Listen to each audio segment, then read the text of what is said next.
இந்த புதிய நாளிலும் உங்களை பார்க்கறது மகிழ்ச்சி. கர்த்தர் நல்லவர். இன்றைக்கும் நம்மை ஜீவனோடு வைத்திருக்கிறார். நன்மைகளோடு ஆசீர்வாதங்களோடு வாழ செய்யும்படிக்கு தேவன் நம்மை தெரிந்து கொண்டிருக்கிறார். நாம் அவரை தெரிந்து கொள்ளவில்லை, அவர்தான் நம்மை தெரிந்து கொண்டிருக்கிறார். ஆகவே வாழ்நாளெல்லாம் ஆண்டவருக்கு நன்றியுள்ளவர்களாக நம்ம இருக்க வேண்டும்.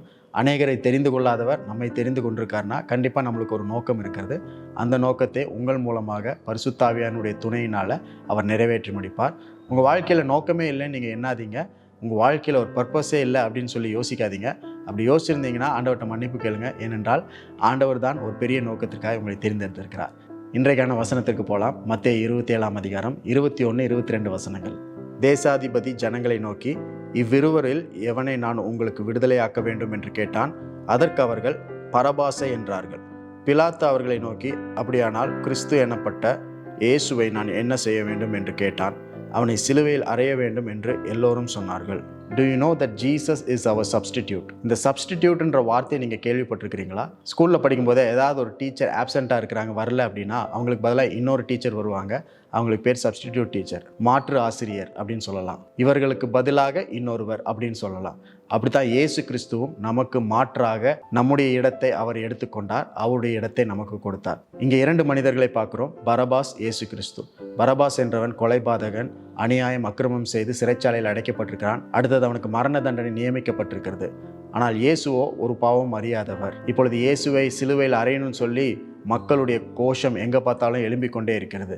அப்போ யாரை விடுதலை செய்யணும் அப்படின்னு கேட்கும் பொழுது பரபாசை விடுதலை செய்யுங்க அப்படின்னு சொல்கிறாங்க. அப்போ பரபாசனுடைய மரண இடத்தை இயேசு எடுத்துக்கொண்டார். அவனுக்கு ஒரு விடுதலையை கொடுத்தார். அப்போ அவன் செய்த எல்லா அக்கிரமமும் பாவமும் இயேசு கிறிஸ்து சுமந்து கொண்டு அவர் சிலுவையில் தம்முடைய ஜீவனை விட்டார். அநேக நேரத்தில் இந்த பரபாஸ் யார் என்று யோசிச்சு கொண்டிருக்கலாம். நீங்களும் நானும் தான் அந்த பரபாஸாக இருக்கிறோம்.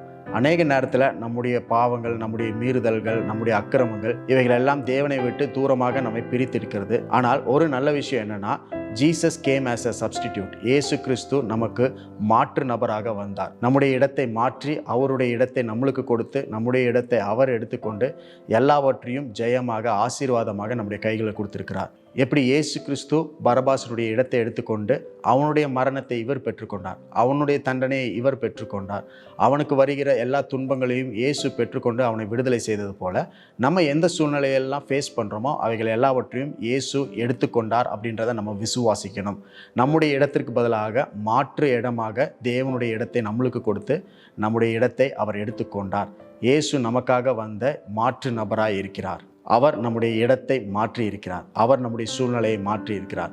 இன்றைக்கும் அருமையானவர்களே, நீங்கள் எந்த விதமான சூழ்நிலையில் இருந்தாலும், உங்களுக்கு முன்பதாக எப்படிப்பட்ட சவால்கள், பிரச்சனைகள், நெருக்கங்கள், பாரங்கள் இருந்தாலும் எல்லாவற்றையும் தேவன் எடுத்துக்கொண்டிருக்கிறார். அவருடைய சமாதானத்தையும் விடுதலையும் உங்களுக்கு கொடுத்திருக்கிறார் என்பதை நீங்கள் அறிந்து கொள்ள வேண்டும், விசுவாசிக்க வேண்டும்.